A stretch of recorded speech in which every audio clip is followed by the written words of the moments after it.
اعوذ باللہ من الشیطان الرجیم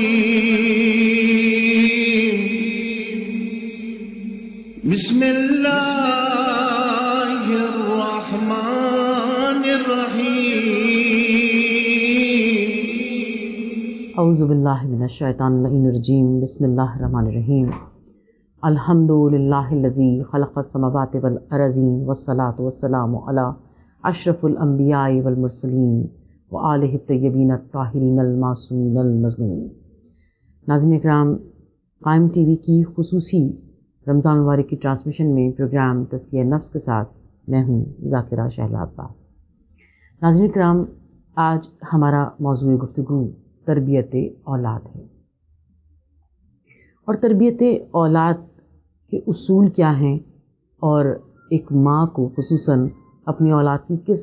کے خطوط پر اپنی اولاد کی تربیت کرنی چاہیے، اور کس طرح ہم اپنے بچوں کی بہترین تربیت کر سکتے ہیں۔ اس سب پر گفتگو کرنے سے پہلے ہمیں دیکھنا ہوگا کہ ماں کا مقام اور ماں کا مرتبہ کیا ہے۔ اللہ کے رسول سے کسی نے سوال کیا، یا رسول خدا، ماں اور باپ کے مقام میں ماں کا مرتبہ یا ماں کا مقام، ماں کا حق کتنا زیادہ ہے بنسبت باپ کے حق سے؟ تو آپ نے ارشاد فرمایا کہ ماں کا حق، ماں کا حق، ماں کا حق، اور 3 مرتبہ آپ نے یہ ارشاد فرمانے کے بعد ارشاد کیا باپ کا حق، یعنی ماں کا مقام، ماں کا حق باپ کے حق سے اتنا بلند ہے۔ اور یہ بلند مقام کیوں ہے؟ محض اس لیے کہ ماں وہ تکلیف اٹھاتی ہے کہ اپنی اولاد کو اس دنیا میں لانے کے لیے اسے اپنے شکم میں رکھتی ہے، اور وہ تکلیفیں اٹھاتی ہے محض اس لیے نہیں بلکہ پروردگار عالم نے اس کے ذمے ایک بہت بڑی ذمہ داری لگائی ہے۔ اور ماں کا مقام اور ماں کی منزلت کو سمجھنے کے لیے ہم یہ دیکھتے ہیں کہ اللہ کے رسول کے پاس جب جہاد کا حکم آیا اور لوگ آپ کے پاس جہاد کے لیے اپنے نام لکھوانے کے لیے آئے، تو ایسے میں ایک فرزند عرب آیا، اور تاریخ نے لکھا کہ اس نے آ کر یہ کہا کہ یا رسول اللہ، جہاد پر جانے کے لیے میرے پاس عزم بھی ہے، ارادہ بھی ہے، میں اپنے آپ کو خدا کی بارگاہ میں قربان کرنا چاہتا ہوں، لیکن یا رسول اللہ، میری ماں بہت ضعیف ہے، کمزور ہے، اور وہ یہ نہیں چاہتی کہ میں اسے چھوڑ کر چلا جاؤں، بتائیے میرے لیے کیا حکم ہے؟ اللہ کے رسول نے ارشاد فرمایا کہ تم اپنی ماں کے پاس واپس پلٹ جاؤ اور اپنی ماں کی خدمت میں 1 رات جاگ کر بسر کرو، پروردگار عالم تمہیں جہاد کا ثواب گھر بیٹھے عطا کر دے گا۔ اللہ اکبر! کیا مقام اور کیا منزلت ہے! پروردگار عالم نے کتنا بڑا مقام عطا کیا ہے ماں کو، اور اسی لیے ارشاد رسول خدا صلی اللہ علیہ وسلم ہوا، الجنت و تحت اقدام الامہات، جنت ماؤں کے قدموں کے نیچے ہے، کہ ماں زندگی کا مرکز صبر و قرار ہے، ماں وہ چمن ہے جس میں مسلسل بہار ہے، ماں لطف ہے، سکون ہے، شفقت ہے، پیار ہے، ماں ایک عظیم نعمت پروردگار ہے، ممتا سے زیادہ جذبہ اعلیٰ کوئی نہیں، اور ماں سے زیادہ چاہنے والا کوئی نہیں۔ پھر ہم اللہ کے رسول کی زندگی میں ایسے بہت سے واقعات دیکھتے ہیں، اور وہ واقعہ جو بے انتہا مشہور ہے کہ جس میں اللہ کے رسول ایک مقام سے جا رہے تھے، اور آپ نے دیکھا کہ کچھ لوگ ایک گھر کے دروازے کے آگے ایک عالم بے قراری میں بار بار باہر نکلتے ہیں اور پھر بار بار اندر جاتے ہیں۔ معلوم ہو رہا ہے کہ لوگ بے چین ہیں۔ رحمت اللہ علیہ قریب آئے اور آپ نے بے قراری کا سبب پوچھا، تو لوگوں نے کہا کہ یہاں ایک شخص قریب المرگ ہے، اور ہم چاہتے ہیں کہ ہم اسے کلمہ لا الہ الا اللہ دہروا دیں، لیکن باوجود کوشش کے ہم اس میں کامیاب نہیں ہوتے۔ اللہ کے رسول خود وہاں تشریف لائے، اور آپ نے چاہا کہ آپ اس کے لیے دعا کریں کہ خدا کی طرف سے حکم آیا، خدا کی طرف سے وحی آئی کہ اس کی ماں اس سے ناراض ہے، اور جب تک وہ اسے معاف نہیں کرے گی کسی کی دعا اس کے کام نہیں آ سکتی۔ آپ نے اس وقت میں اپنے اصحاب کو مخاطب کر کے کہا کہ اس شخص کی ماں کے پاس جاؤ اور اسے کہو کہ تمہیں اللہ کے رسول نے طلب کیا ہے، اور وہ آ کر اپنے بیٹے کے لیے دعا کرے تاکہ اس کے بیٹے کی مشکل آسان ہو جائے۔ ماں نے آنے سے انکار کیا، تو اللہ کے رسول نے ارشاد فرمایا کہ اس شخص کے لیے باہر آگ لگائی جائے، لکڑیاں جمع کی جائیں، آگ لگائی جائے اور اس کو زندہ جلتی ہوئی آگ میں ڈال دیا جائے، تاکہ کل جو اسے جہنم کی آگ میں جلنا ہے آج ہی لوگوں کے سامنے جلایا جائے، تاکہ لوگوں کو معلوم ہو کہ ماں کا مقام اور ماں کا مرتبہ کیا ہے۔ جب ماں نے اس سارے واقعے کو سنا تو ماں دوڑتی ہوئی اللہ کے رسول کی خدمت میں آئی اور کہا، یا رسول اللہ، کیا اب میرا اس کے لیے دعا کرنا اس کے کام آئے گا؟ تو آپ نے ارشاد فرمایا کہ بے شک صرف تمہارا ہی دعا کرنا اور تمہارا ہی معاف کرنا اس کے کام آئے گا۔ ماں نے ہاتھوں کو بلند کیا اور روایت نے لکھا کہ ابھی ماں کی دعا مکمل نہیں ہوئی تھی کہ وہ شخص جو جانکنی کے عذاب میں تھا، پروردگار تعالیٰ نے اس پر سے وہ عذاب ہٹا لیا اور اس کی مشکل کو آسان کر دیا۔ یہ ہے ماں کا مقام اور ماں کا مرتبہ، کہ ماں اگر معاف نہ کرے تو خدا بھی معاف نہیں کرتا۔ اور ماں کا یہ مقام، ماں کو یہ بلندی خدا نے کس لیے عطا کی؟ اس لیے، محض اس لیے نہیں کہ ماں اپنے بچے کو صاف ستھرا رکھتی ہے، ماں اپنے بچے کو کھلاتی پلاتی ہے، بلکہ اس لیے کہ ماں اپنی اولاد کو معاشرے کا ایک بہترین فرد بناتے ہیں۔ رسول خدا صلی اللہ علیہ وسلم کے پاس جب جہاد کا حکم آیا ہے اور لوگوں نے آ کر یعنی جہاد پر جانے کی تیاری کرنے لگے اور اللہ کے رسول جہاد کے فضائل بیان کر رہے ہیں، شہادت کا مقام اور مرتبہ بیان کر رہے ہیں، تو ایسے میں کچھ عورتیں، مدینے کی کچھ عورتیں وفد بنا کر رسول خدا کے پاس آئیں اور کہا، یا رسول اللہ، عورت پر جہاد ساقط ہے، پھر ہم شہادت کے مرتبے کو کیسے پا سکتے ہیں؟ آپ نے ارشاد فرمایا کہ جو شہید کا مقام ہے وہی اس کی ماں کا مقام ہے، کیونکہ مائیں کار انبیاء انجام دیتی ہیں۔ انبیاء گمراہ لوگوں کو، جو صراط مستقیم سے دور ہیں، ان لوگوں کو صراط مستقیم پر لے کر آتے ہیں، اور مائیں بھی یہی کام انجام دیتی ہیں۔ ماں صرف اپنی اولاد کو کھلاتی پلاتی نہیں ہے، بلکہ اسے ہر نوالے پر خدا کا شکر ادا کرنا سکھاتی ہے۔ ماں اپنی اولاد کو محض صاف ستھرا نہیں رکھتی، بلکہ اسے لقمہ حلال سے آشنا کرتی ہے، اسے بتاتی ہے کہ اس کی راہ اور ہے، اس کا راہبر اور ہے، اور اسے معاشرے کا ایک بہترین فرد بناتے ہیں۔ آج بھی اتنے ترقی یافتہ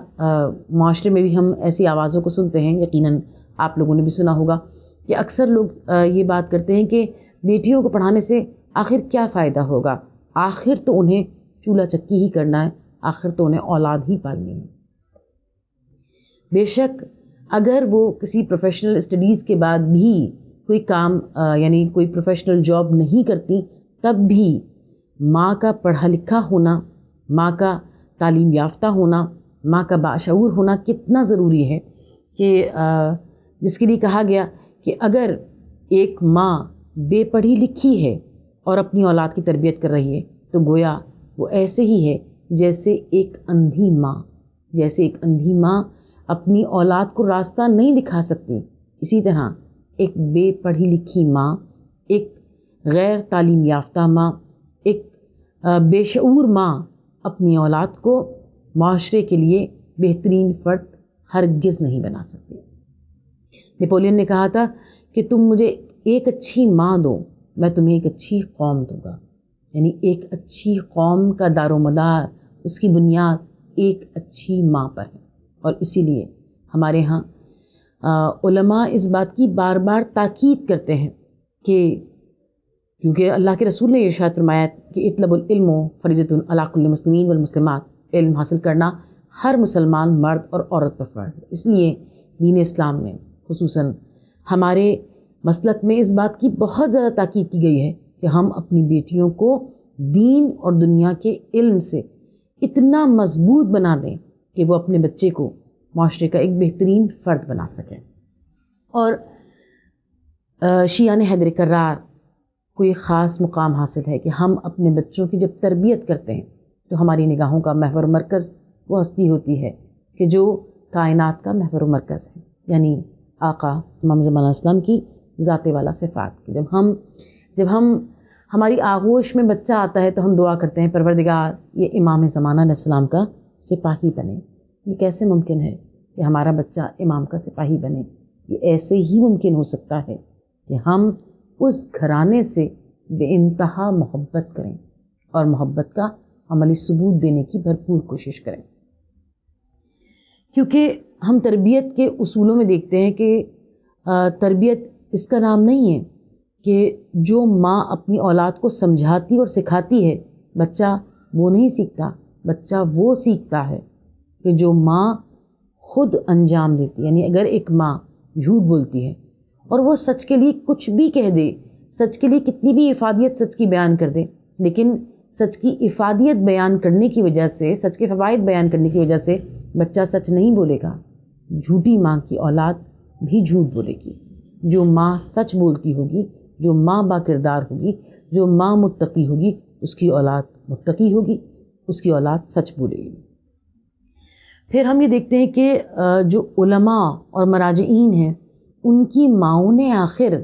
ایسے کیا کارنامے انجام دیے کہ خدا نے ان کی اولاد کو اتنی بڑی عظیم منزل عطا کی۔ جب ہم علماء کی سوانح حیات کو پڑھتے ہیں تو یہ دیکھتے ہیں کہ ماؤں سے سوال کیا گیا کہ آخر آپ نے ایسا کون سا عمل کیا تھا، آپ نے ایسی کون سی دعا کی تھی کہ جس کی وجہ سے آپ کا بچہ اس بلند منزل پر فائز ہوا۔ تو کتنے ہی علماء اور مراجعین کی ماؤں کے لیے تاریخ نے لکھا کہ انہوں نے کہا کہ ہم نے اول دن سے، یعنی جب بچہ شکم میں آیا اس وقت سے لے کر ہم نے اس کی تربیت کا آغاز کر دیا۔ ہم نے اس وقت کا انتظار نہیں کیا کہ جب بچہ ہماری گود میں آ جائے، بلکہ اس وقت سے، کیونکہ خدا یہ ارشاد فرما رہا ہے کہ بچے پر، اس کی شخصیت پر جو اثرات نمودار ہوتے ہیں اور جو اس کا حافظہ ہوتا ہے وہ اس وقت سے نہیں بنتا جب وہ اس دنیا میں آ جاتا ہے، بلکہ بچہ جب شکم مادر میں ہوتا ہے اسی وقت سے اس کا حافظہ بننا شروع ہو جاتا ہے، اس کی یادداشتیں بننا شروع ہو جاتی ہیں۔ اسی لیے علماء اور مراجعین کی مائیں یہ کہتی ہیں کہ ہم نے یہ چاہا کہ ہمارا بچہ امام سے بے انتہا محبت کرنے والا ہو، ہمارا بچہ عالم بنے، ہمارا بچہ ایک بہترین فرد بنے، تو ہم نے اول دن سے ہم نے کوئی دن ایسا نہیں چھوڑا جب ہم نے زیارت عاشورہ نہ پڑھی ہو اور خاص دعائیں نہ پڑھی ہوں تاکہ ہمارا بچہ اس مقام کو پائے۔ اللہ اکبر! جو مائیں اپنی نگاہوں میں اس گھر کو مرکز سمجھتی ہیں، اس گھر کو اپنی نگاہوں میں بلند رکھتی ہیں اور اس گھر کی تاسیس کرتی ہیں جو کائنات میں سب سے بلند و بالا گھر ہے، وہی اس مقام پر پہنچتی ہیں کہ اپنے بچوں کی ایسی تربیت کریں کہ پروردگار دو عالم ان سے راضی ہو جائے۔ اور جب ہم تربیت کے سلسلے میں اس گھرانے کو دیکھتے ہیں تو شہزادی کونین بی فاطمہ زہرا سلام اللہ علیہا کی ذات والا صفات پر تو کیا کہنا، کہ جن کی اولاد خود دین بھی ہے اور دین پناہ بھی ہے، بلکہ ہم یہ دیکھتے ہیں کہ جو اس گھرانے سے وابستہ خواتین ہیں انہوں نے اس شان سے اپنے بچوں کی تربیت کی ہے کہ جب ہم ان کو دیکھتے ہیں تو ہمارا دل چاہتا ہے کہ کاش ہم بھی ہمارے کردار کے اندر ان کے کردار کا کوئی 1000واں حصہ ہی جلوہ گر ہو جائے، کہ حضرت ابوالفضل عباس سرکار وفا، شہنشاہ وفا کی ماں حضرت ام البنین تربیت اولاد میں اس مقام پر نظر آتی ہیں کہ جب آپ شادی ہو کر مولا کائنات کے گھر میں آئی ہیں تو روایتوں نے لکھا کہ آپ دہلیز پر بیٹھ گئیں اور آپ نے کہا میں اندر داخل نہیں ہوں گی، یہاں میری شہزادی کونین کے قدموں کے نشان جگہ جگہ موجود ہوں گے۔ یا وہ واقعہ کہ جب آپ یعنی شادی ہو کر اس گھر میں پہلی بار تشریف لائی ہیں مولا کائنات کے ساتھ، تو آپ نے امام حسن اور امام حسین علیہ السلام کو بٹھایا اور ان کے گرد پروانہ وار آپ نے چکر لگائے اور پھر کہا کہ اے بچوں، مجھے کبھی اپنی ماں نہ کہنا، ماں نہ سمجھنا، مجھے اپنی کنیز سمجھنا۔ جو شہزادی کونین کی ایسی وفادار بیوی ہو، یقیناً پروردگار عالم اس کی وفاؤں کا انعام ایسے ہی عطا کرتا ہے کہ اسے سرکار وفا، سرکار شہنشاہ وفا حضرت ابوالفضل عباس جیسا بیٹا عطا کیا۔ اور حضرت ام البنین کا مقام اور مرتبہ یہ ہے کہ حضرت عباس کی تربیت کس انداز میں ہوئی ہے، ہمیں اس بات سے اندازہ ہوتا ہے کہ حضرت ام البنین جب شادی ہو کر آئی ہیں، ابھی کچھ دن گزرے ہیں کہ آپ نے مولا کائنات سے درخواست کی کہ یا علی آپ میرا نام فاطمہ نہ لیا کیجیے، کہ میں دیکھتی ہوں کہ جب آپ مجھے میرے نام سے فاطمہ کہہ کر پکارتے ہیں تو میں دیکھتی ہوں کہ کہ بچوں کے چہرے کا رنگ بدل جاتا ہے، انہیں ان کی ماں یاد آ جاتی ہے۔ اللہ اکبر! جو ایسا امام حسن امام حسین سے جو ایسی محبت کرنے والی ہیں، جو ایسا احساس کرنے والی ہیں، جو ایسا خیال کرنے والی ہیں کہ انہوں نے حضرت ابوالفضل عباس نے ایسے کتنے مناظر دیکھے ہوں گے اپنی زندگی میں، اور اس کے بعد آپ حضرت ام البنین سلام اللہ علیہا کی تربیت کا وہ شاہکار نظر آئے کہ گویا آپ کے خون میں، آپ کی رگوں میں خون کی جگہ آقا امام حسین اسلام کی محبت ہے۔ اگر حضرت ام البنین کی تربیت کو، تمام تربیت کو ایک جملے میں بیان کرنا مقصود ہو تو یہ کہا جا سکتا ہے کہ گویا حضرت ام البنین نے حضرت ابوالفضل عباس سے کہا تھا کہ عباس، جہاں حسین کا پسینہ بہے وہاں اپنا خون بہانے کے لیے تیار ہو جانا۔ پروردگار، ہم اس عظیم المرتبت ہستی اور خاندان رسالت کی عظیم المرتبت ہستیوں، عظیم المرتبت ماؤں کے صدقے سے ہم تیری بارگاہ میں دعا کرتے ہیں۔ یہ ایام وہ ہیں جن میں دعاؤں کو تو بہت زیادہ قبول فرماتا ہے۔ پروردگار، ہم جنہیں تو نے یہ اعزاز بخشا کہ ہم شیعان حیدر کرار کہلاتے ہیں، پالنے والے ہمیں یہ مقام اور یہ بلندی عطا کر کہ ہم ہماری نگاہوں کا محور و مرکز محمد و آل محمد کا گھرانہ ہو، اور ہم اپنی اولاد کی ایسی شاندار تربیت کر سکیں کہ ہماری اولادیں امام زمانہ اسلام کے سپاہی بنیں۔ پروردگار، ہماری سب سے بڑی دعا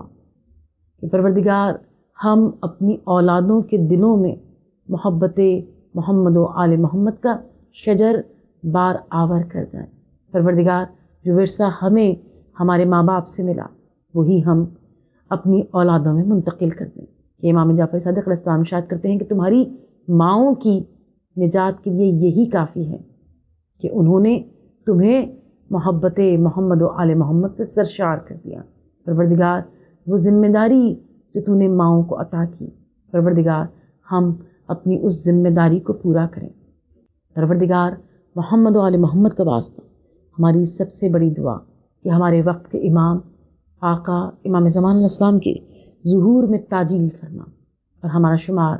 ان کے منتظرین اور ان کے ناصرین میں فرما،